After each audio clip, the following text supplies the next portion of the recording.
All right, I think it's recording now. I think it might be. Yeah.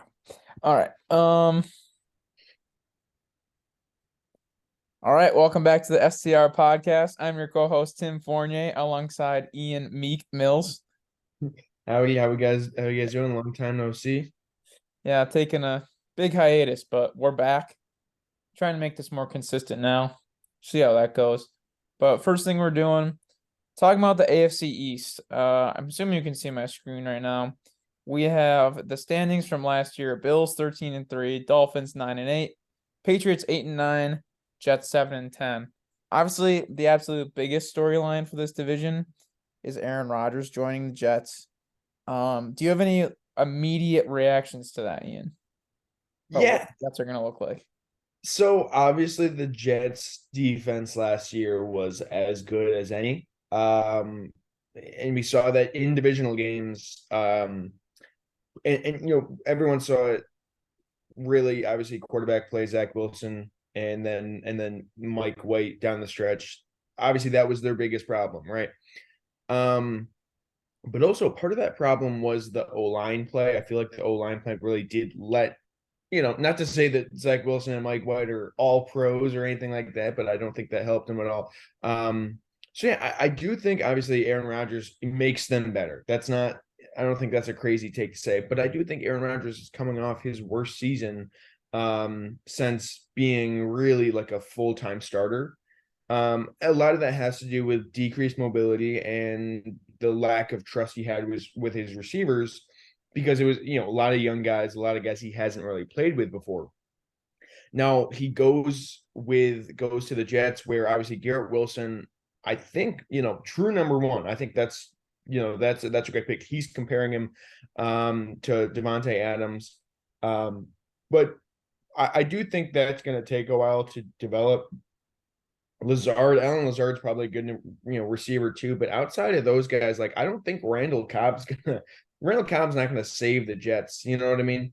Who So else they got in there? They got Corey Davis. yeah, You know what? If we have this open right now, why don't we just look at the Jets depth chart? yeah. So we're not just remembering for no reason. McCole Hardman. They McCall Hardman, they signed him. McCole That's right. Hardman. So Um, yeah, you it's know, my boy Alex Erickson. yeah, yeah. So Devontae White. basically, what I'm trying to say is like I think last year the mobility is not coming back. And the Jets O line, I mean, there's questions, right? Like, what are we going to get from Mekhi Becton, if anything? Um, so it makes them obviously a lot better, but it doesn't like automatically fix their offense. It's not like you're adding like 2016 Aaron Rodgers to this Sure. to this roster. Yeah. Here, like, I kind of have two ends of the spectrum. Their defense is very, very good. And I don't see any way where it's like the Jets are gonna be bad. Like I feel like whenever like a big thing happens like this in sports, there's people that are like really confident about this, and just to be kind of different, they'll be like, "Oh no, they're gonna suck. Like they're gonna be horrible. It's gonna all blow up." I don't think there's any way they're gonna be bad. They won 7 games last year. Zach Wilson was terrible, and then they were playing with Mike White and Joe Flacco, who's the greatest player of all time. But Yeah. there's no way they're going to be bad. It's going to be how much better are they? I think Aaron Rodgers, I agree with you. He's past his prime. We saw the fall off, even though he did win MVP back-to-back years before that. But with the type of player that he is, I feel like they lost so much value in terms of drives kind of stalling out, but a lot of turnover worthy plays. And that's Aaron Rodgers' kind of MO, that he just doesn't turn the ball over a lot. And I think with a good defense, that's going to be a massive improvement in itself. The biggest thing is, are they going to be Super Bowl contenders? And that's going to take Aaron Rodgers, Garrett Wilson just lighting the league on fire. So I really don't think there's any way they're going to be bad. I think they're going to be pushing for the playoffs. I think the Bills, and I think I like the Dolphins more than them too. I don't know your thoughts on that. Yeah, I still go Bills one. And then between the Jets and the Dolphins, I think I lean Dolphins over Jets just because Tyreek Hill and Jalen Waddle, like obviously we know how good they are. Ridiculous. But, like I don't think people have really put together how dominant a receiver duo like that was last year, Right. especially with Tua, who we'll see what Tua is this year. I think, he's at least average. You know what I mean? Like he's at least an Yeah. average quarterback. Yeah. Um, It's pretty hard to be bad in that situation. right, exactly. So, but again, he wasn't playing parts of the year. So, Right. um, I do lean Dolphins, kind of almost giving him the benefit of the doubt, being like, oh, okay, you guys would have been better if Tua was, played if Tua played Sure. 17 games and started the playoffs. Right. Because their I will say defense, one last thing on the Jets. I'm yeah, not saying this is going to happen, and I'm not predicting it. I would say I think the Jets are going to be very good, and we haven't done our projections yet and predictions, but I think the Jets will be a wild card team. That being said, we kind of saw something like this with the Broncos last season. Really good defense. They're one quarterback away. They trade for a Hall of Fame level quarterback, and their offense is led by Nathaniel Hackett. yep, Very weirdly similar type of situation that it seems like all the pieces fit together, and then all of a sudden we did see Doomsday in Denver. I yeah. don't I mean, think that's what's going to happen.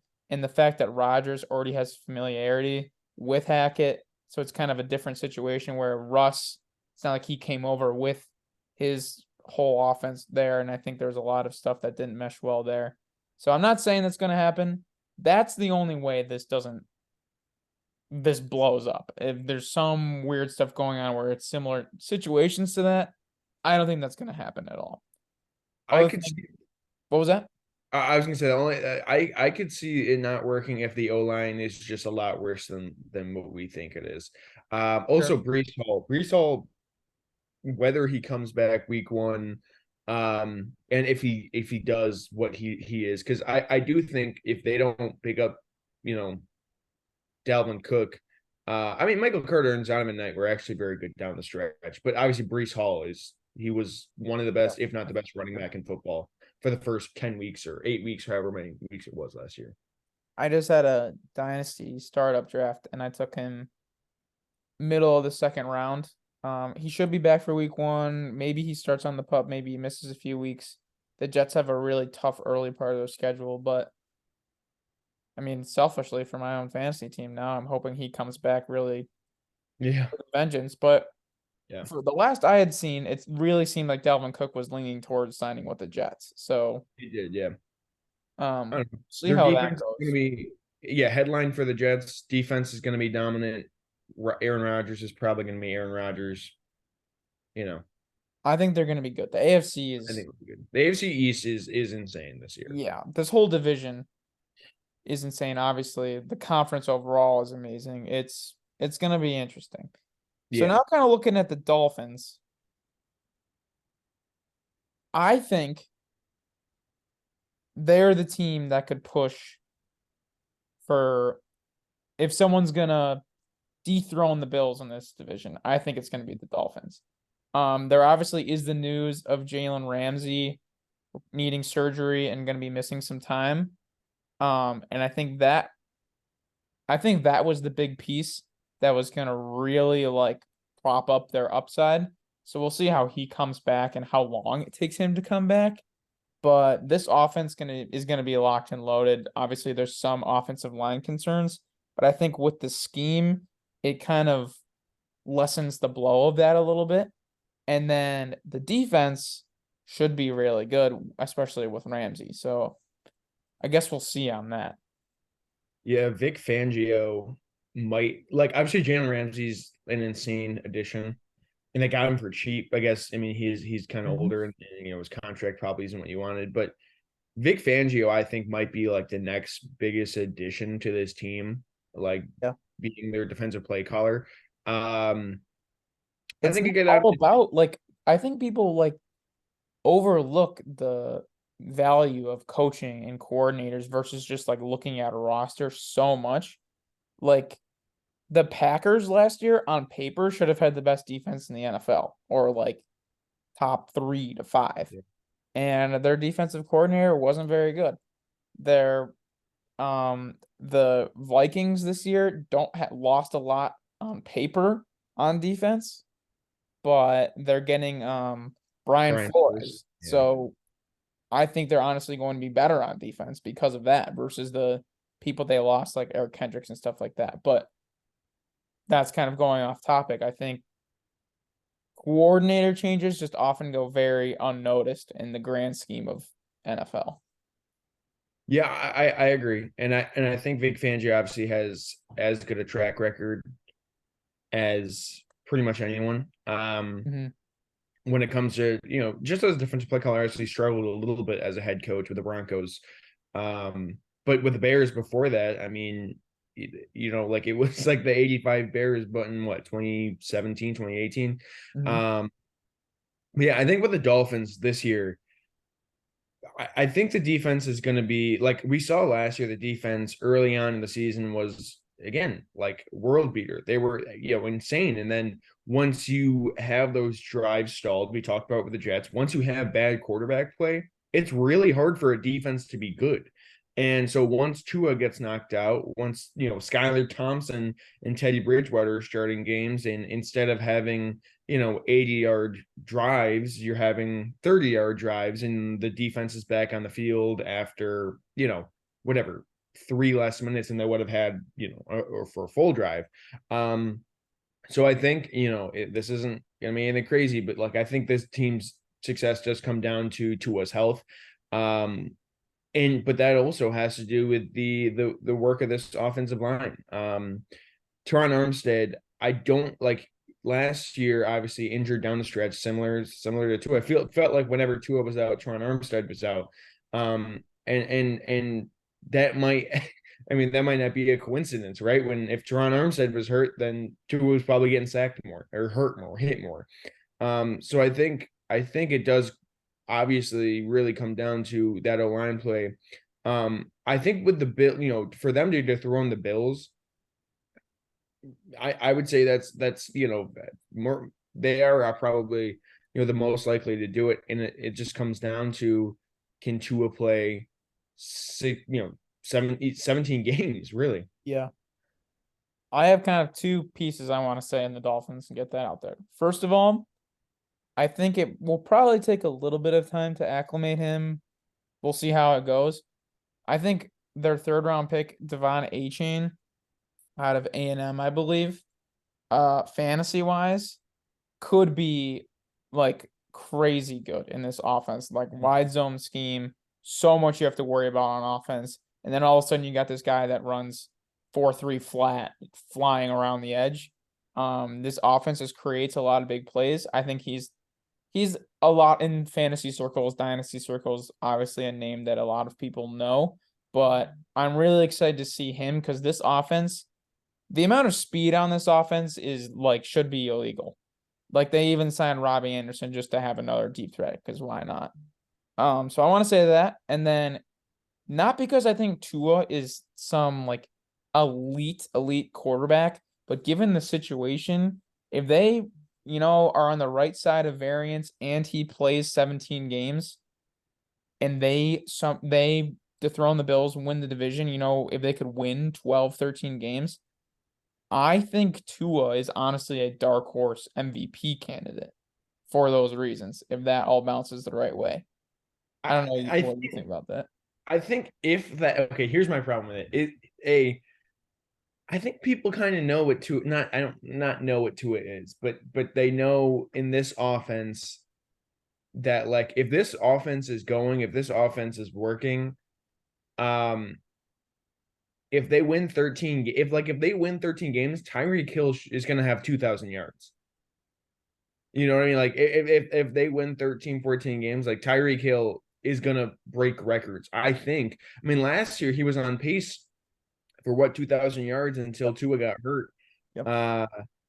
And I mean that's not to discount what Tua does. Like we said, like once he went down, they were a bad team. They were a bad or worse off, a way worse offense. So I do think you know, I mean, if Tyreek's going for 2,000, they win, but and that's the reason they win like 12, yeah. 13 games. Tua's throwing for 5,000 and like 45 touchdowns. Like, how could he not be in that conversation if he plays all I guess 17 games? I think I guess it depends on what the other numbers look like. But if Tyreek goes for 2,200, like I think he's getting the MVP. I guess that's what I'm trying to say is Oh, I so think you think they'd give it to? I can't imagine that. Even I Tyreek, disagree. like, say he breaks the record, I think they'd still give it to Tua No, I if he disagree. played I 17 disagree. games. I think people know that this offense is so like I mean it's I like it runs through Tyreek and it's almost like if Tyreek goes for 2,200 yards like I don't there's know a why we keep saying he's gonna do that necessarily, because I don't think that's the only way they win. If Tyreek right goes this is for true. exactly what happened last year, what do you have last year? Like Yeah 1,500 or something like that, 1,400. so he has I think he had more than that but I could be wrong but I guess yeah I guess we're getting too focused on this MVP debate but this MVP debate between Tyreek Hill and Tua um but I guess yeah if they do win 14 games or however many um if they have the stats they have the stats but I 1,700. also Yeah, I was think way off. he was on pace for 2,000 at one point um And Waddle had almost 1,400. Like, if Tua were to play 17 games, obviously it's easy to say, oh yeah, they just repeat the same production. But that's over 3,000 yards just from two people. yeah Like, I like, you would know it and I would know it that Tua is not the reason they're winning but 13 games and right he's like put in this amazing situation. But if at the end of the year people are voting for MVP and they see this younger quarterback, everyone loves it when there's the new guy that like jumps another tier and he's got 5,000 yards and they win 12, 13 games. I think enough people like I think the writers I think the I think you football have a writers of point. I think you have America a point there, but yeah I, like they I think know it's gonna be like hard to deny that, like as much as you think it's not him. it's funny. You're right. It would be hard to deny it. But it's funny because I keep being like, well, if Tua's healthy, the Dolphins are going to be good. But then I'm like, well, we know what Tua is. He's not that good. So it's like, and not to say he's bad. Right. He's again, I said it earlier, like he's at least average. And we'll see, I guess we'll see what his ceiling is this year. But he's at least an average quarterback. Um, so it's kind of like an oxymoron to be like the Dolphins' success depends on Tua, but also Tua is not How good low enough are you on Tua? How much do you think? How much better do you think he is than Mike White? than Mike White. Yeah, just a rant like question, just to like gauge the barometer. A lot better than Mike White. Sure. Um, I don't Given know. the circumstances of this offense, like how much do you understand the question I'm trying to ask? I understand what you're saying. Like how much does Tua elevate the offense over Mike White? Right. Oh Like, do you man, that's a think they good could win question. like 9 games with Mike White? I do think they could do with this offense. I think so. I think what we saw with Mike White was that last year, he was just getting killed. I mean, do you remember the Matt Milano hit on him? Yeah. And again, like that, and again, that was just the Jets' offensive line being horrendous down the stretch. Um, and also, the Bills just blitzing. But I'm not asking that question saying I think Tua and Mike White are like super close. I'm just trying to like gauge the barometer of where you're at in terms of Tua in this offense versus replacement level quarterback. I think if we're gonna say Mike White's replacement level, like if we're gonna say Mike White is like the 30th best quarterback in the NFL, I think Tua is like if Tua starts 17 games, I think they win 11, like 11 and a half games. If Mike White is, it's like 8.5, 9. Okay. Maybe Yeah, I can closer see to that. I mean, maybe like, it's closer to hard to say 8. Mike White's going to win that many games, but this offense is just so Right. set up for a quarterback success that I can see that. All right, I Yeah. want to talk about the Bills Yeah. as well, but I think we should just talk about the Patriots a little bit. I think I'm higher on the Patriots maybe than I should be. Honestly, me too. Like, I'm kind of talking about this like Dolphins are the ones that majorly challenge the Bills, and I think the big part of that is the offensive firepower. The Jets are the new big thing that everyone's going to be watching. But the Patriots are going to be very steady. They lost 8 games, or they won 8 games last year. Mac got hurt. Zappy came in, whatever. And they're gonna be tough. They're not gonna be like, oh, the Patriots are on the schedule this week. That's a win at all. Yeah. Bill O'Brien's back. I mean, I don't think Yeah. people really understood. Again, coordinator. Maybe they did, but we kind of blocked it out, thinking like I don't realize like the difference, like the struggle the Patriots offense had last year. Not to say that they, had all pros at every position, and not to say Mac Jones is like I said Tua is at least average. Mac Jones like is average. You know what I mean? Like he Yeah. is like that is his like where he is. Whereas I think Tua's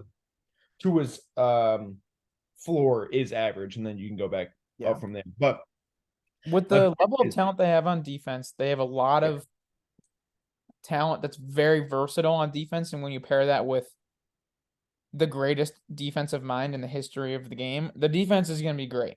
The offense was literally run by Matt Patricia, who has sucked at everything he's ever done in the NFL. yeah, And then they decided to switch him to be the offensive play caller, which made no sense and is low key the biggest blemish on Bill Belichick's career. The fact that he just let that happen yeah. made no Well, sense at all. let me ask you Have this. Bill O'Brien, who is going to be a major upgrade. And just from that fact, they won 8 games with Matt Patricia calling plays, and it's just how much better his offense going to be when they have just not much dynamism at all. Well, their defense got better too. That's the thing. Like, I mean, obviously you lose McCourty, but like Christian Gonzalez, I think that was a steal for them. Yeah, From he's what going to you be hear so good. from camp, Marte Mapu, from Sacramento State has been as versatile as anyone. And that's the thing about this defense is how versatile they can be. Yeah, Like Adrian Phillips, Jonathan Jones, Kyle Duggar, like all these guys can play pretty much any position in the defensive backfield. all And their you could safeties can argue, play linebacker, and yeah, exactly. So this really is like as versatile as a defense as you can get with, as you mentioned, probably one of the best defensive minds, if not the best defensive mind ever. the line's super versatile. Everyone like has a strength, but the Patriots are one of the few teams that are actually smart enough to create situations that are where their players are only being asked to do what they're really good at. Mhm. Well, let me ask you this. We're going back to the offense real quick. Sure. Who do you think is their best offensive skill position player? I love Ramondre Okay. Stevenson. Yeah. I think he's going to dominate this year, especially with the backfield they have. I do like Pierre Strong. I think he gets a little overlooked.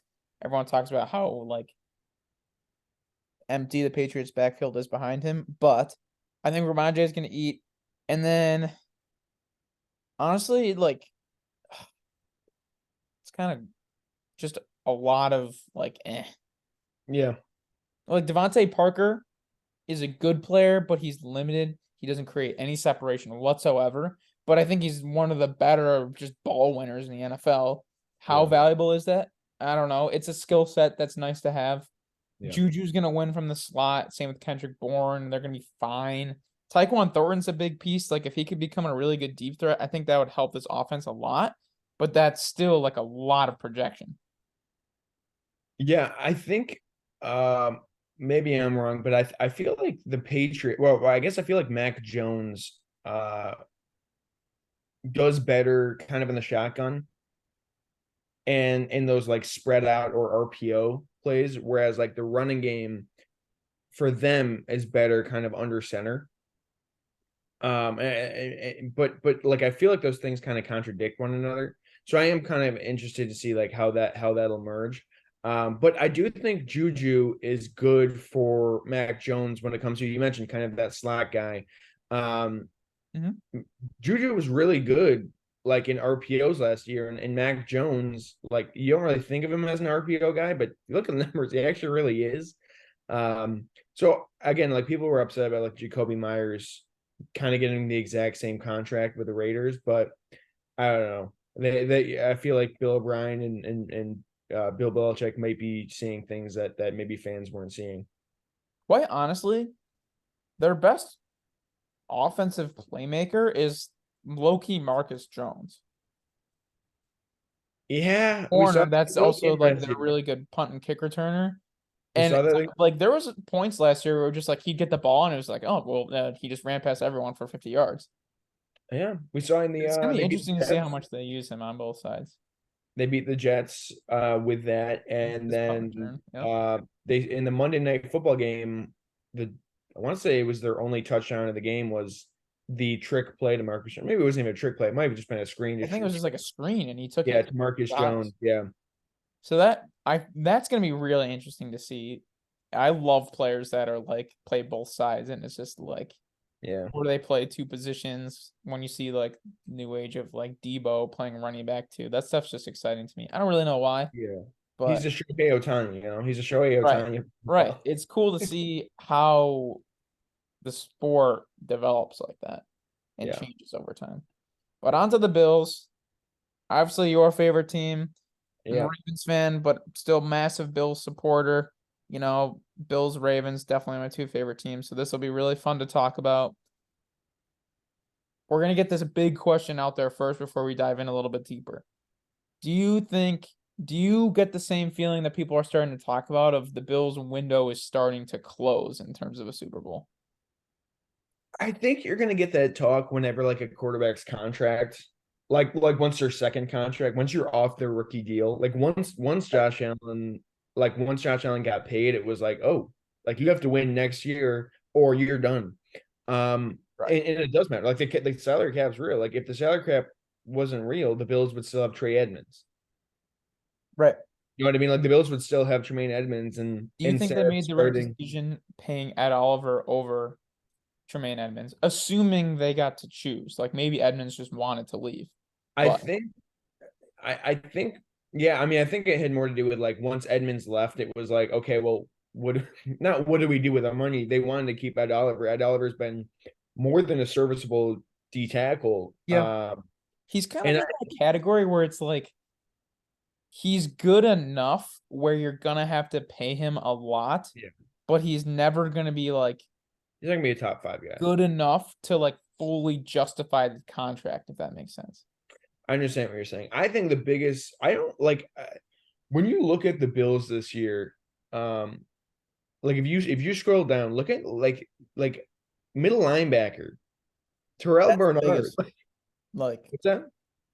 It's that's a bad. Like hole. it's horrible. And like last, like you if you look in Bills camp, Balin Spector was getting first team reps.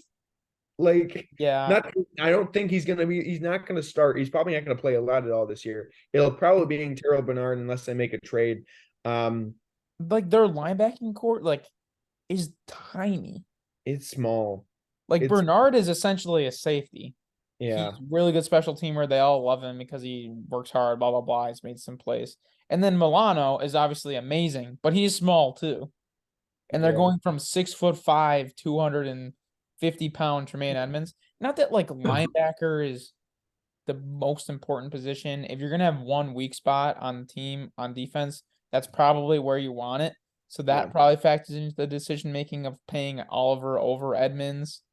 That being said, given the players that they already have on the team, I feel like they would have been able to come up with a better like replacement Yeah. for Ed Oliver than replacing Tremaine Edmonds. So it's kind of a balancing act there because I do feel like their D line, although it lacks like star power, like their front seven, Sure. it's very deep, It is. which I'm not gonna say I would rather have, but towards the end of the year, injuries pile up, and throughout the game that you can keep everyone fresh, rotating in and out. Like if you look at it, I think Greg Rousseau is an X factor in terms of he could be someone that could develop into an extremely like dominant player. Like Yeah. he's the one player that I definitely have my eye on in terms of taking like those 1, 2, 3 steps up in his game that would completely change everything. Yeah, I do. I agree with you. I mean, it's funny because we were talking about the linebacker losing a 6'5", whatever. The funny thing is Trey Edmonds was huge, but like was bad in the run game. I mean, he was obviously like great in pass coverage, but like was bad in run. But to get Sure. to your point, in terms of the D line, we saw that last year where like Von Miller, when he was healthy and playing, like he was rotating like every other play. I felt like it was like, but it was basically all to get him to the fourth quarter, get him ready for the fourth quarter. We saw that in the Chiefs win early on in the season where he, it was kind of like, oh, where's Von Miller? And then in the fourth quarter, he just kind of took over. And it was it Taron Johnson had the game winning pick, but like that was caused by Von Miller disruption.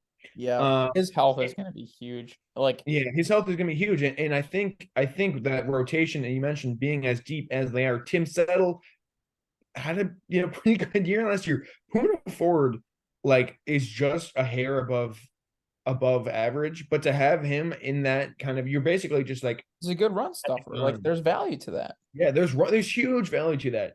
Daquan Jones, a Johnson City native, fun fact, Binghamton guy. There you Uh, go. I didn't he know owns, that. yeah, he owns a club here actually. A Um, club, as in like a nightclub? like a nightclub. Yeah, I forget what it's called. Legacy Oh, Lounge, I think it's called. okay. But yeah, Daquan Jones, he was again, he was like above average last year. So if you have a bunch of guys who are just like a hair above average, then you have Von Miller, who, if Von Miller plays the way we saw him when he was healthy last year, that's huge. And then you mentioned if Greg Rousseau can get better, Yeah. then you have like what, top five D line, depending. I mean, this is all For this contingent. pass rush to be really, really good, they need one of two things. They need Von Miller to either be healthy, fully Mhm. recovered, and dominating like always does, or they need Rousseau. If that doesn't happen, they need Rousseau to take that next step. If one Right. of those two things happens, they have plenty of depth to dominate. Yeah, Like just definitely. looking at it, Von Miller, if he stays healthy, elite. Greg Rousseau, I really think has the potential to be elite. Daquan Jones is really good. We just talked about him, a solid player. Ed Oliver is a very much above average player, very solid, very good player. Shaq Lawson has been here before. He's a solid rotational piece. Poona Ford, really good run stopper. He has value. Tim Settle, really good run stopper. He has value. They signed Leonard Floyd, who is a really good long rusher off of the edge that can come in on third down and make plays. They invested high picks in AJ Epinesa and Boogie Basham, who they could very well take another step forward and be good players. And on top of that, they have Jordan Phillips, who has had his own impacts here in Buffalo before, currently on the pup, but still, like they go like in terms of D linemen, I just named like 9 people. Yeah. Are people that are going to be rushing the passer. Like they definitely have depth. Yeah, And they that just star lack power. that star power, which is an important piece. And I think they have two really good chances at having that piece. And if they get both, then it's like, whoa. And their linebackers, Matt Milano is really good. After that, who the heck knows? But if that's your weakness, if that's the weakest point of your defense, I'll 100% take that. We need Trey White to be, back to full form. That's going to be huge. We need the safety duo that probably the best in the NFL to actually stay healthy. Yep. Huge piece. They're getting older. They need to stay healthy. And the other big piece is the outside corner opposite of Trey White. Who that's going to be? Who's going to take a step up? Yeah. Everyone wants it to be Kyrie Elam. We'll see if that happens. Yeah, Kyrie Lamb I feel like he didn't get, like, I want to be like, he didn't get a fair shake, but kind of didn't. It felt like, but it's hard when you're trying to win a Super Bowl. If a rookie's Right. struggling, like, all right, who's the Right. You next don't best have any guy? patience. Yeah. But yeah, going to we'll touch on the offense real quick just because Yeah, we yeah. kind of. So I think with this offense, obviously the big question, I mean, it is Dalton Kincaid, what's he going to be this year, if I'm very anything? interested in that. Yeah. I do think, like, if how like the Bills were like last, I want to say, in 12 personnel last year. And that was part of the reason they got Kincaid, because it was like, oh well, we can't put Quentin Morris in, you know what I mean? Like, they want to play Quentin Morris. Um, but like Dalton Kincaid isn't he's more of a receiving like slot, sort of tall, like big He's slot so guy rather than a tight end. And I do think that has a lot of value. Like I do think if they use him basically as like a big slot, kind of like what Gesicki would probably be used in the Patriots offense for Yep, this year, definitely. I think that has more value than him being a blocker this year, only because Oh we yeah. were talking about if you want to win now, you need to get the most out of your rookies. And the most to get out of your rookie right now for Dalton Kincaid is basically using him as a slot because we see it rookie tight ends struggle because you're learning how to block and you're learning like you're That's learning what I was gonna basically. say. It's such a weird pick to me because historically, like no rookie tight end has ever done anything. And if we're talking about like window is starting to close and Yeah. you're looking for that piece opposite Diggs, whatever, like he's getting older. That's part of the reason the window is closing per se. And then you draft a rookie at a position historically that has made little to no impact in the Yeah. rookie year. To make it make sense, they have to use like Kincaid in a completely different way than like any rookie tight end has ever really been Yes. used. Yeah. I'm not saying that's not going to happen. And all the reports are amazing. He gets open every play, blah blah blah blah blah. But Kyle Pitts is like the only rookie tight end that comes to mind that has ever really done much of anything. Correct. Yeah.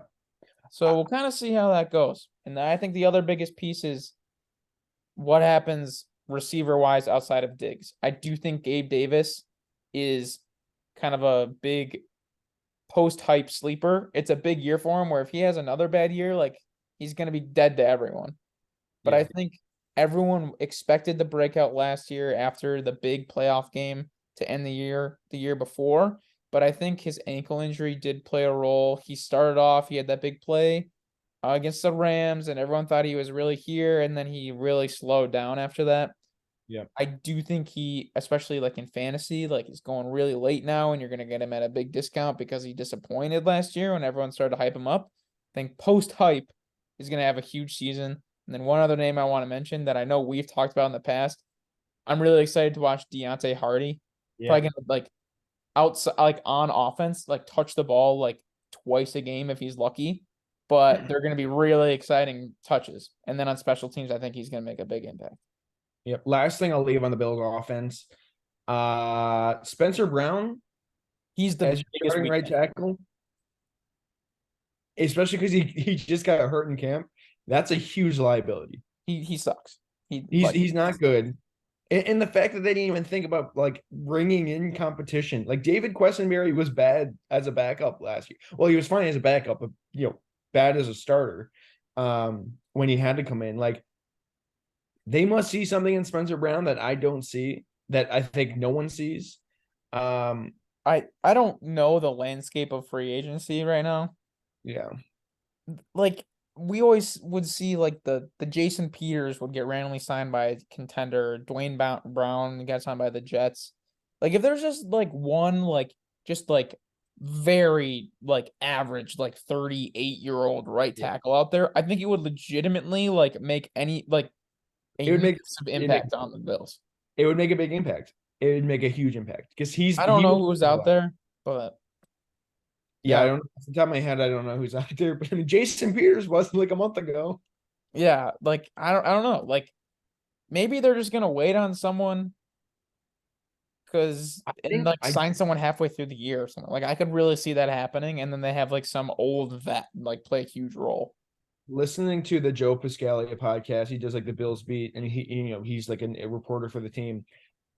And it was a huge thing last year, huge thing in the offseason. The Bills just think Spencer Brown has a lot of potential. Like that's the thing. They just think he can be good. And it's I don't know why, but I think that's the last piece of this puzzle. It's like if Deontay Hardy has a great year, I honestly think he will if he doesn't get hurt. Yeah. Dalton Kincaid would be great, but it's like if that line is as bad as it was last year, then it might just all be for naught. Your offensive line does not need to have five really good players. Yeah, It just needs to have zero that suck. yeah, and And he sucks. as one sucks. And he sucks. He sucks. Feel They have, bad. like they have some depth outside of that too, which I do like. I think Osiris Torrance can play a role. Yeah, Um, I think he will. I think he will play this year I a hope so. lot. I would really like to see him play. David Edwards, another Wisconsin guy, really solid rotational piece on the interior. Had some good years on the Rams. What's your take on what the running back situation is going to look like in terms of split? Um, Damian Harris will And be don't give me James Cook is going to play wide receiver and like that is going to work so well. How many times have teams drafted running backs and they're like, oh, yeah, they're going to spend half their time in the slot and be a receiver? And it has never once worked out once for anyone. Why I not just play like Trent Sherfield in the slot and he's just better at receiver? Like, why do we always like play this game every offseason? Like, the Lions are talking about Jahmyr Gibbs. I love him, the player. I think he's going to be good, but he's not going to play receiver, and he's not going to be better than like Khalif Raymond at Well, receiver. I think with him, it's like David Montgomery's just going to get the touches. So how do we use this first round pick? But Yeah, to I answer remember your- when Travis Etienne was going to play slot receiver half the time too. Yeah. How many times has he lined up as receiver? How many yeah, times does Christian McCaffrey do it? People were like, yeah, I mean, he could just like play slot receiver too. Like, he doesn't do that. No one does that. Why do we kid ourselves? I was like Christian McCaffrey kind of someone does that now does with the Niners, but that's a special case he because does all of his those there. receiving work out of the backfield. Like, he's Yeah. still not as good as like a normal NFL slot receiver. So why do we like act like we're gonna do this? That's true. That's a good point. I think Christian McCaffrey is the one guy who probably is as good as like a slot guy, but most guys, James Cook definitely is not as good as even He's a good even receiving Khalil back. He's just Shakir. not as good at receiver as like he's probably be. I'm just looking at the random names and here. Like, why would we not have Khalil Shakir work out of the slot if he's very clearly better at like running routes from that position than James Cook? But to What answer are your we question, doing? running back, real quick. I think James Cook is good, and I think he's going to have a receiving role out of the backfield. I think he's going to have that role. I could see him catch 4 dump off passes a game. What do you think the carry split is going to look like between him and Damian Harris? I think Like, your average game, is it like right. Damian Harris is getting 13 carries and Cook's No. getting 8? Is it Harris is getting 6 and Cook's getting 17? I think it's about 1.5 to James Cook, 1 to Damian Harris. Like, I think what we saw last year, I think James Cook, what we saw last year out of him was like he was good at times, and other times he just felt like the moment was too big for him. Yeah, he You know what I mean? he showed flashes for sure, but most of the time he looked like a rookie. Like, as he dumb as did. that sounds. No, it's Like, right. when I watched him and the year ended, I was like, yeah, James Cook just really wasn't ready. And then like people will go back and look at he was actually like really efficient with all of his touches and stuff like that. The eye test like didn't really do it for me, other than like obviously you saw the flashes. It would just then become he's more acclimated, consistency. I think Damian Harris is gonna be huge in terms of like, all right, we're giving someone the ball and they're not gonna just like get tackled backwards on first contact. Yeah. Well, I remember last year, James Cook, the Patriots game, Monday Night Football, bring it back to that. He had a really good game.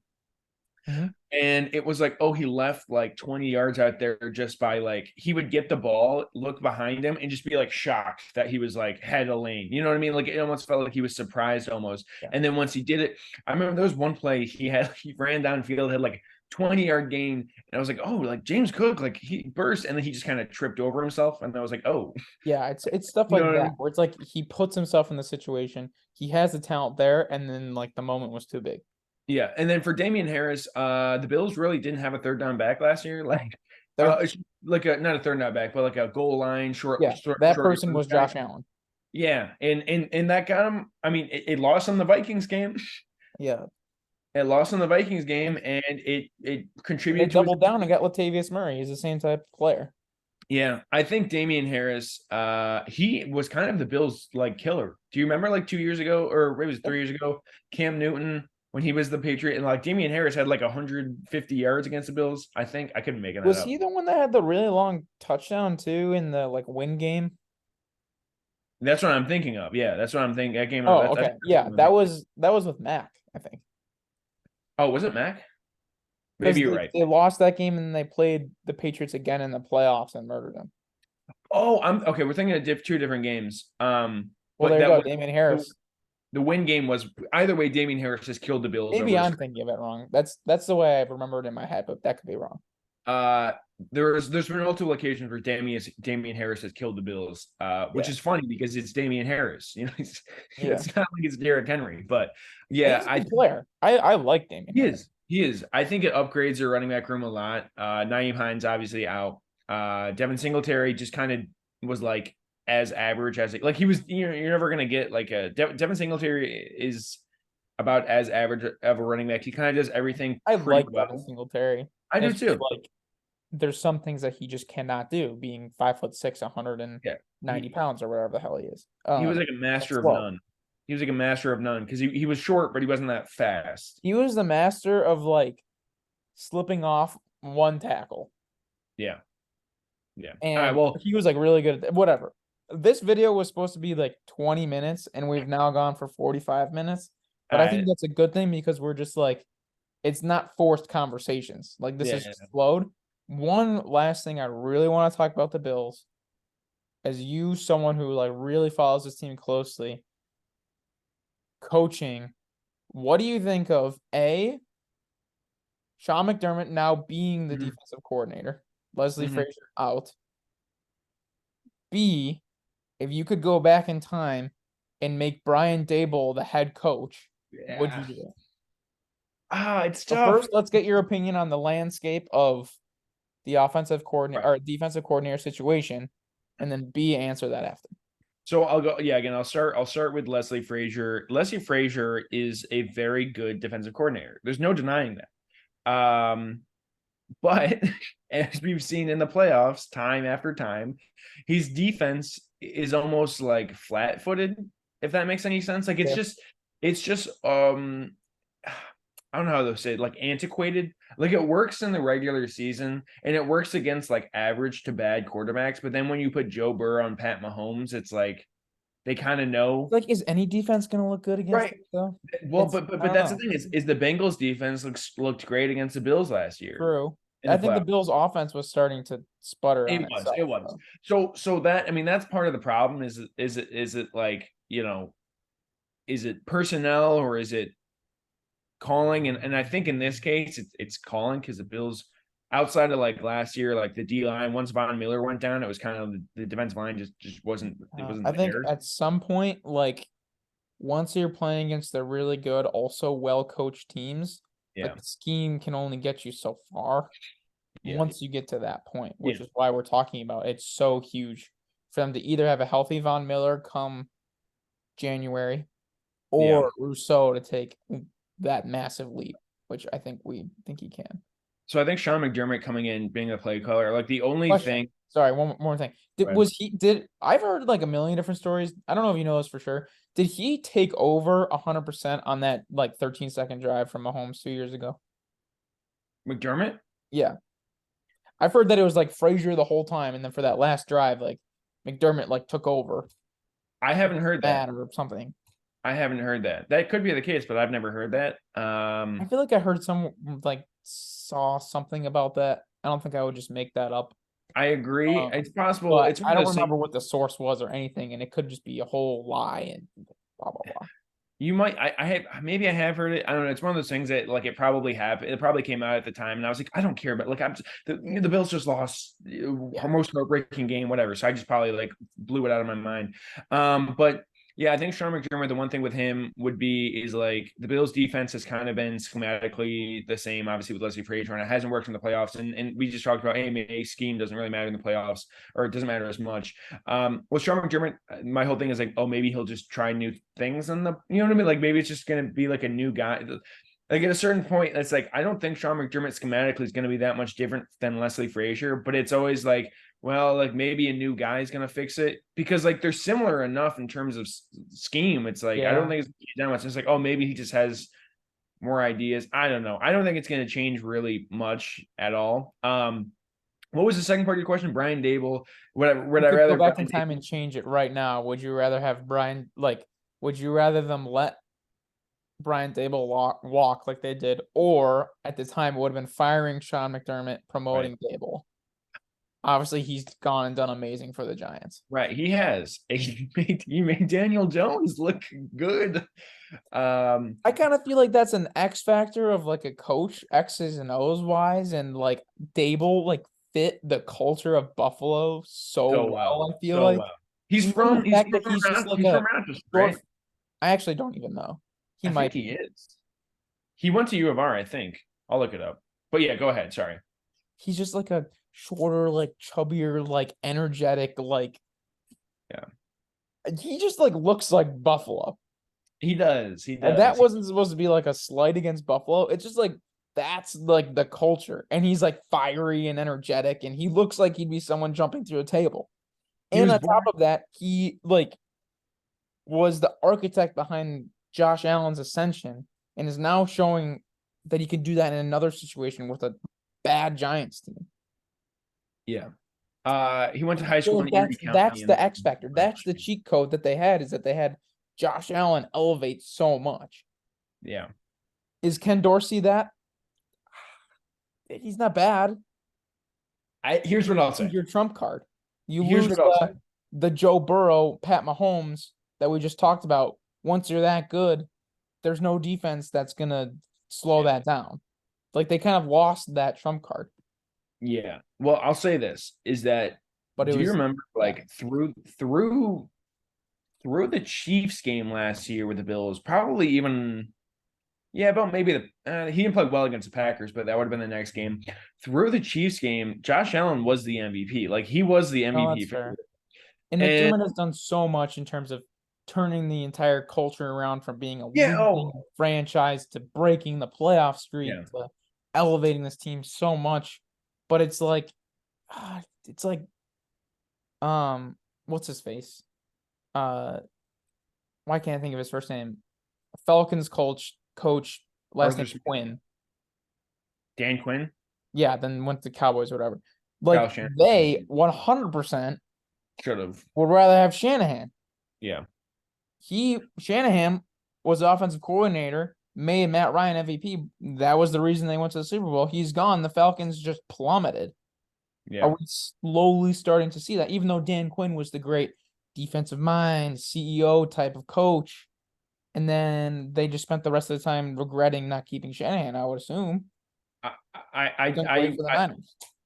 I would say that I think Josh Allen's regression, and I don't even say regression because if you look at his numbers, he was about as good as he was the previous year. Obviously, we saw down the stretch he was struggling. I'd say it was more to do with that injury. Like I think the injury wasn't like talked about enough, maybe, or maybe it is being understated, but like if you're a pitcher in baseball and you have that injury, you're out for a month and a half. He didn't miss a game. He wasn't practicing. Like he wasn't throwing in practice and then just came into games and was ripping the ball. And it was like, oh, why? It's like imagine you don't take a single shot. Like you're playing basketball, you don't take a single shot in warm up, and then you just go out there and play for 40 minutes. And it's like, oh yeah, I sucked for the first 15 minutes. I wonder why. It's like, no, yeah, it definitely plays a factor. I'm just saying, like I think Ken Dorsey that's was. something I that I think Ken always Dorsey come was back to with the Bills is like, personally, it's so much easier said than done because it would be like a massive change, and McDermott did so much for the franchise. But it's like, would they be better off with Daboll right now? Let me say this: you can't fire Sean McDermott after like navigating through last year with DeMar Hamlin, with the Buffalo shooting, with. Oh yeah, I'm not saying there's a better option now. I'm saying, but then Daboll was leaving. Yeah, so we'll see. I don't know, but I do think that was definitely part of it. Like at points last year, I was like, what Brian Daboll could probably fix this because he is a really good offensive play caller. So part of me does think about that, but kind of like you're in the bed that you've made. You know what I mean? Yeah, there's no point in thinking about that now, but it's like, I personally like huge Bills fan. Look at it from a little bit of a different lens from you, who's like diehard Bills fan. Yeah. Does that make sense? Yeah. Where like I don't have the attachment of as much of like, oh, he broke the streak. He like changed and did so much for this team. I feel like the defensive minded CEO type coaches really can help you go from a bottom dweller to a respectable team to even more than that. But then you have to be like special to elevate above that. And that's just kind of where the Bills are. And I feel like Daboll could have been that guy. I don't reach disagree. that last 5-10% that you need to win a Super Bowl. Yeah. But it's not like people haven't done that before, like in McDermott's situation. Yeah. John Harbaugh is the same type of like CEO type coach. They went on a run and won the Super Bowl. But Yeah. that's pretty much all we got here. I think we'll just end this recording here. If we want to do another one, we'll do it after. Yeah, that's fine. But we plan on this being 20 minutes, and we're now at 54 minutes. Alrighty. We'll have to chop it up. Yeah. All right, everybody. Glad to be back. We're going to start doing this more consistently. Appreciate you guys. Peace out. All right, let me end this recording. If it lets me.